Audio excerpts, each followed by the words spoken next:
Oh my goodness! Oh boy. But wait, there's more. There she goes!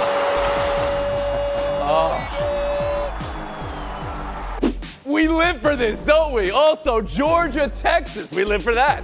Kansas City, San Francisco, we live for that. And could tonight be the night for the Liberty, or do the Lynx got another one in them? Let's go around the horn. When's the parade, Tony? Next Monday? Friday? Don't get ahead of yourself, Frank. You were We'll be talking there. Subway Series 2 days ago, and look what happened there. 4 swings last night, each bigger than the last. Judge, Stanton. But I'm going to unilaterally decree John Kenzie Noel's was best. David Fry wins a game. Noel saves a season. And 404 feet, get out of here. You can tell me that's 800 feet, I would believe it. Brian Anderson's call goes straight to the Broadcasting Hall of Fame. Oh my goodness! Big Christmas testited! The ultimate present under the tree! I just love screaming. I love Christmas and I love screaming. There are moments and then there are momentous moments, monumentally changing everything. Clinton Yates around the horn to you, did Noel. And that play from him and is a nailer in the 10th. And David Fry just do that for Cleveland. Can the Yankees recover from this? Does any of it carry over, please, on this instant classic? Tone, follow me here.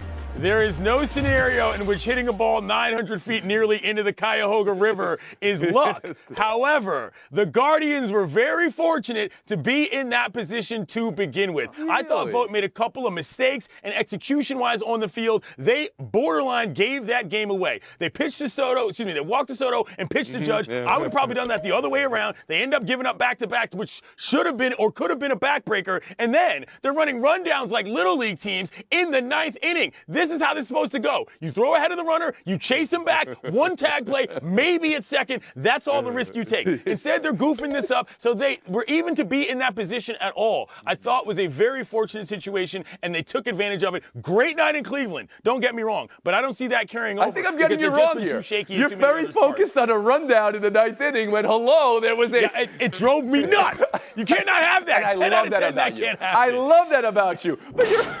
I think you're missing the big picture here. Someone might say you're not seeing the forest for the trees. Frank Isola, you're New York. They're not exactly feeling that. Clinton, I'll get back to you. I'm sorry. But they're not exactly feeling that it was luck. They're feeling devastation. Please, floor is yours. And Clinton, it's a results-oriented business. And for Cleveland to get that win in a game that they had to have, you cannot fall back, 0-3 in a series. They're not going to win. But to Cleveland's credit, and let's face it, when you watch them play, those of us here want a Subway Series, but come on now. The Cubs got their World Series. Boston has their World Series. The part of you would like to see Cleveland do it, and a night like that is unbelievable. To me, the big takeaway, though, is the end of those bullpens. And Clase only gave up 2 home runs in the regular season, is now giving up 3 in the postseason. And Luke Weaver had been lights out, and then look what happened last night. That's why we talk all the time about the great Mariano Rivera. Those last 6 out, especially those last 3, are hard to get. Which closer are you going to count on from this point on? I don't know. Kevin Blackstone, bringing you in here. We've been talking about momentum in every series. They're off the rails, up and down, up and down. Can a game like yesterday carry over for Cleveland?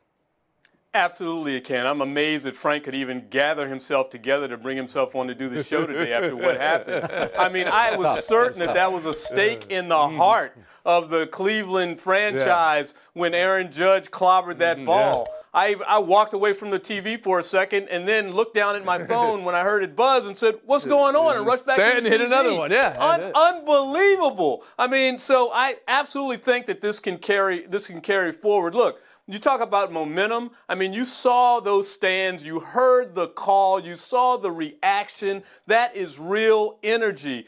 At one point in this game, towards the end, they were done. All of a sudden, they got new life. You know, you have a series now. It's not 3-0, and so absolutely this can carry forward. Woody, some say momentum is the next day's starting pitcher. Some say it's a real thing in this postseason. What say you about those 2 home runs to win last night? I don't see any hangover from the Yankees. When you got Luke Weaver, and as Frank pointed out, he's been sensational since he's been put into that role. He's won 4 straight playoff games, and so he throws a changeup. Don't throw a changeup. I'm watching all these baseball series and I go, pitchers, do not throw a changeup because that always just floats in over the plate. I believe that the Yankees don't have a hangover. They're going to come back. Cleveland got its opportunity. Last night took advantage of it. They're not going to be shut out in this series. They're not going to be posted away. This is the 27th playoff game that they've had together, and Cleveland has at least won 12 of the 27, but the Yankees have dominated them in the previous times they were together. I just think the Yankees are going to come back and make this shorter series. Okay, wow, I wasn't just on the change. That is a great pitch for Luke Weaver, and batters against his change this year are hitting under 120. And Jhonkensy Noel, who's a rookie and only has 39 hits all season, doesn't hit the changeup all season, but that was one that he got. You got to give credit to a batter every now and then. Clinton Yates, I'll bring you back in. Absolutely. And my thing with this Guardians team is that I just feel Vogt has not put them in the best positions. You can have your players bail you out. Tremendous performances are tremendous performances. That's what makes the playoffs. But I just don't feel that the way he's managed this series, he's been a little panicky on certain things, and they almost gave another one away last night. All right, let's make some picks now. Momentum is the next day's starting pitcher or the next panelist. Go ahead, Franco Solo. Who you got? You know what? The Yankees are still the better team, but one thing about the Pinstripes and the history, this group has never won before, so that'll give Cleveland some hope. Yankees win tonight. Kevin Blackistone, who you got? Well, Luis Gill's been unhittable, right? But now, as a rookie, he's going to have pressure on him in a playoff game, not to let this thing get away. And the last time, exactly, and the last time he played Cleveland, gave up a few hits and gave up a bunch of walks. Sounds like you got the Guardians tonight. Clinton Yates, I do. You? I think Booney and the Yanks know that they let one get away, and they'll get it back. And we know Woody's got the New York steamrolling. One more thing on Cleveland. This is a proud franchise that hasn't won in 70 years, right? And they had one of the greatest home runs in baseball history in Game 7 of a World Series. Rajai Davis, I'm talking about, and they didn't win that game. For them to get a great home run and then finish it off with another home run, that was great to see. We've been horned. We'll move on. College football. Let's go. Let me hear it, National Panel. College.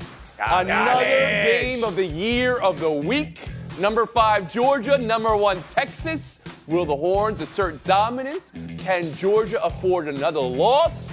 Frank Isola around the horn to you on what's on the line and who you got. Oh, there's a lot on the line for Georgia here. What's amazing is Texas comes into the SEC, and right now they're the top team in the country. And Georgia once replaced Alabama as the team in the SEC. Texas is now doing it. For Georgia to win, 2 things to look out for. You know, they only have 5 takeaways in 6 games, and they average 71 yards a game in penalties. If you can't get turnovers and you're making mistakes with penalties, you're not going to beat Texas. And let's give Steve Sarkisian a lot of credit. He has done an unbelievable job thus far at Texas.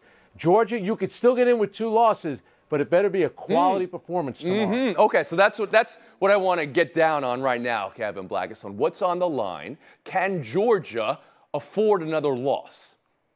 I don't think they can afford another loss, even with what we know is the new playoff situation. And the thing is you know, they're going into to play a team in Texas that really hasn't beaten anybody this year. A bad Michigan team. We know they absolutely destroyed Oklahoma. Oklahoma's not that good. They've got everything to prove, but this is one of the top offenses in the country. Georgia is not quite lighting it up. And not only that, Georgia's defense right now is suffering. Let's look at how good this team has been lately because of all the draft choices that they've lost to the NFL. And now you look at the stats in the SEC, and Georgia's not even in the top 5 of some critical stats in the SEC. So I see Texas winning this game, holding on to that number 1 spot, and then Georgia and their fans having to sweat it out to see if they can get in with 2 Clinton losses. Yates, around the horn of you.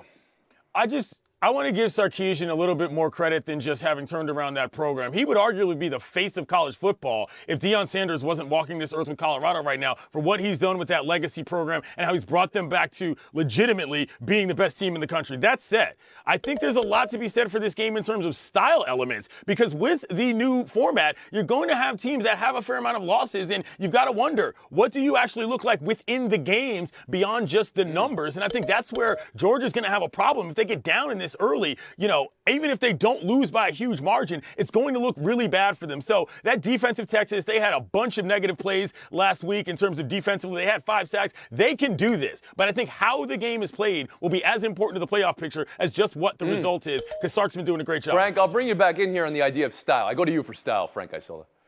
Yeah, thank you. Well, it's funny. I like how you could be the face of college football when you've never won anything. I find that pretty interesting. But Kevin, I guess you're not going to go to Austin, Texas anytime soon. They haven't beaten anybody. What do you want them to do? They've dominated the teams that they've played. This team right now, the way they are offensively, they are too tough. And if they wipe out Georgia tomorrow, watch out. Maybe. Ewers, great quarterback. Depth at quarterback, they won't even need it. Two-headed running attack, which is outstanding. Georgia's not running the ball that well. Their defense has gotten soft, and I just think that this is going to be Texas's year, and this is going to certainly be Texas's All right, Woody Page, you've been so patient. Please now, what's on the line in this matchup? What do you got? It's about time to get to me so you can get the actual facts here. Texas is only giving up 3.6 yards per play. That's the starting point. That defense is going to go against a team that has not been that good offensively. And I go back to a game that Georgia won against Kentucky. Really? Kentucky's not a very good team, and now you're going to go to Texas and face that offense that they have? The SEC is concerned about Texas coming into its conference from somewhere else and dominating as it has been this season. So I think it's a situation when you've got a great – there are 3 quarterbacks on the sidelines Saturday, and 2 of them play for Texas. So I have to give the Texas the heavy advantage. They've won by more than 15 points in every game. Glenn Yates, last word after the horn. They're going to keep Frank, it up. all I'm saying is I was there when they lost to Kansas at home. It wasn't that long ago. To bring that program back to where they are is a huge deal. A loss brings you back? It was not like that recently. The last time Bevo and Uga met, by the way, we all know what happened, but we're going to show it to you again. Love Uga. But the new Uga won't be there tomorrow. Quote, this dog hasn't been on a plane yet, hasn't been on a bus yet. He's really young and immature and crazy as hell. And this game just wasn't a good fit for us. Leave the dog alone. Taking a break. Bye, Tough matchup. Yeah. Tough matchup for Uga. You want to go in? Welcome back to Around the Horn, coming to you from the Seaport, brought to you by Chase. Whipping around the NFL weekend, Lions, Vikings, good old-fashioned who you got, NFC North edition. Detroit's first game without Aiden Hutchinson. Minnesota putting their never-trailing for all but 3-minute streak on the line. Here, coming off a bye, Clinton, will we know who's best in the division from this outcome, and who you got? I don't know that we'll know that, but I got the Vikes. I think the Hutchinson loss is real in the right now in terms of the defense of the Lions. And Darnold, a great case for my theory, worst coach position in the league. He gets into a new situation, gets a little experience. He's really playing. I want to see if he's going to, turn back into a pumpkin. I don't think he will. I think this team is pretty good, and the Vikes are going to get it done. Woody Page? This game is not going to determine the most dominant team in that division. That division against the NFL after 6 games is 17-5 against the rest of the NFL. That is the highest percentage through 6 games since the merger.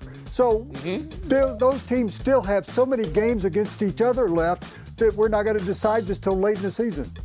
And who you got in this one, Woody? Oh, I've got the Vikings. Coming off a bye week, they're going to win. Kevin Blackistone? Yeah, I like the Vikings too. I don't know if that'll determine whether or not they're the best team in this division, but I think they're certainly going to put a down payment on it. Look, 15.2 points per game is what they're giving up. That's really tough. And the other thing is that even though their offense isn't off the charts, they're really good in the red zone, 5th in percentage in that. 27 points a game on offense. That's going to be enough. So if I was asking you to pick a unit, you'd take the Vikings defense over Detroit's offense here. Frank Isola, absolutely. Can you start there? Sam Darnold is a great story. He's the best Jets quarterback right now in the NFL, but I'm looking at the other quarterback, Jared Goff. Detroit has put up 89 points in their last 2 games. That's the most they've ever done since 1962. Also, Goff, Tony, I know you love stats. He completes 70% of his passes on blitzes. Minnesota loves to get after the quarterback. I do love that. I do love that piece of information. And that's how you have this game being decided, it sounds like. Texans-Packers, a good old-fashioned who you got QB edition here. Frank, C.J. Stroud or Jordan Love? I'll take either one, but if I had to pick, I'll take Jordan Love for a couple of reasons. First of all, if you look at their numbers from this year, they're comparable. But Jordan Love went on the road and won a playoff game, and then he had San Francisco on the rope. This guy is special. In Green Bay seems to know what they're doing with quarterbacks. Clint Yates, who you got? I'll take Stroud. If you look at the numbers, as Frank would say, Stroud has completed as many passes as Love has attempted. So for me, he's just a guy that's in a better rhythm, and that team I think is better too. Woody Page? He's got Dion. Clinton, has Stroud ever been to Green Bay in that environment, playing against Love, and you say, Frank says, comparable statistics. One of the guys hasn't played all the games this year, and he still has the same numbers as Stroud does. I got Green Bay all and over KB, this one. Stroud or That Love? young Texans team had. Oh, it's got to be Love. Love is tied for second in touchdowns right now with 12. They're high on the list when it comes to explosive plays with 55 so far. Not only that, I think they're 3 for their last 3 against this Texans team. So that's got I to be hope you working think in Love's that. favor That's as well. true, but I would prefer a little Thank more you very conviction when you're giving your stats here, KB. Kansas City, San Francisco Super Bowl rematch. Don't need to say any more. KB, how is this game won? It's going to be one with Andy Reid. You know what Andy Reid does after bye weeks? He always wins. He will coach this Like team that to a stat. W. Frank Isola. Well, those 2 Super Bowls, San Francisco has a fourth quarter lead. What happens in both of them? They lose. Can their defensive line get to the great Patrick Mahomes? Kyle Shanahan, by the way, has never beaten Andy Reid. Clint Yates. Got to squeeze the air out of the ball if you're the Niners. Just because you don't have the big guy doesn't mean you can't run it. Time of possession is critical. If San Francisco thinks they can win this game, I don't think they will. I think the Chiefs win. And Woody Page. Yeah, I have 7 points I'd like to make here, Tony. I'll start off with this. That last year, Chris Jones decimated the 49ers. Yep, yeah, They're not that's going true. to let That's that worth happen the point. again. I think the Chiefs have struggled in every game this year. They don't look like a championship Okay, team that's right worth the now. point. The 49ers have changed to become a running offense once again. All right, better be because quicker I here, think Woody. Mike Shanahan That horn's reached coming. out to his son and said, I think that with their running game, this is Woody, you've been using that same line for 22 years. Still works. It didn't work. But no, the merger. With the line works. Thank you, Terrell. Have a great weekend. Ice, thank you.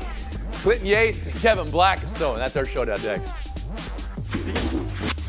Of Happy Hour.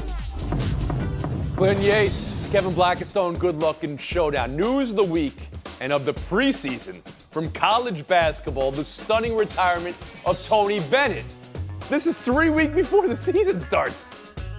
Today, he said he's thought about it since the end of last year, yet he signed an extension this summer, and that he's now retiring, saying the game is not in a healthy spot and there needs to be change. The position Virginia finds itself in now is they have a coach starting again 3 weeks before the season starts. How did this land for you, Clinton Yates? Didn't land well for me at all. It seemed oddly duplicitous for a guy who's had kind of a nice guy reputation his entire career, and now the kids are stuck on the roster, and he's complaining about the state of the game. You were coaching at Virginia. It's not as if they were doing a whole ton of stuff around NIL and all of that anyway, and you still managed to have a good program. This, to me, is a weird note to go out on for a guy who's generally pretty liked around the country in terms of college basketball, for sure. Kevin Blackstone. Well, I think he should have apologized to all the players on his team who he's leaving in the lurch, to the AD there who now has to figure out what to do, to all the fans of that program who've been rooting him on, and to say that the game is not in a healthy place. The game is in a healthier place than it's ever been right now because the laborers who've made everybody rich, including giving him the ability to earn $3 million for coaching college basketball, are finally starting to get their due and get treated equitably in this game. Assistant coach Ron Sanchez takes over, which may be part of this conversation. Maybe that's what Bennett wanted. Part of it, you could be a very nice guy and you can make a decision here that really puts people, as you said, somebody in the lurch, right? And that's what. How will you remember him as a guy who won a championship and as a guy who also lost as a 1 seed to a 16, but maybe now also as a guy who retired 3 weeks before a season starts. One more topic here tonight. New York Liberty The game after the shot. Do they get the first championship in franchise history tonight? Or can Minnesota stave and force a Game 5 in New York Sunday night? Clint Yates around the horn to you. I think it's going to be the Lynx. Alana Smith is going to be back. When she was injured in that last game, it seemed like the Liberty capitalized that. And also, the Lynx have so much championship experience on that bench. They're not going out like that. KB. I got the Liberty. I mean, I think they clawed their way back into this series with the basic blowout in Game 2 and the win like they did the other night. I was watching that game and just trying to figure out when are they going to claw their way back into this game, and they certainly yes. did. I don't know if it was a blowout in Game 2. They've all been tight. And I think this is a 5-game series. Let's give it. Clint Yates. I want to give a shout out to the Iowa State Cyclones and specifically the Greenlee School of Journalism and Communication. They invited me out there a couple weeks ago to speak to their class because they have a new sports media major that they are starting off with. That school has 3 teams in the top 10. Football and both basketball teams are getting it done. And something I didn't learn until I got there. They've never had a 10-win season. That's unbelievable to me. Between Seneca Wallace and Brock Purdy, it's never happened. I hope it does this year. Shout out, Jack Trice. We'll see you Monday.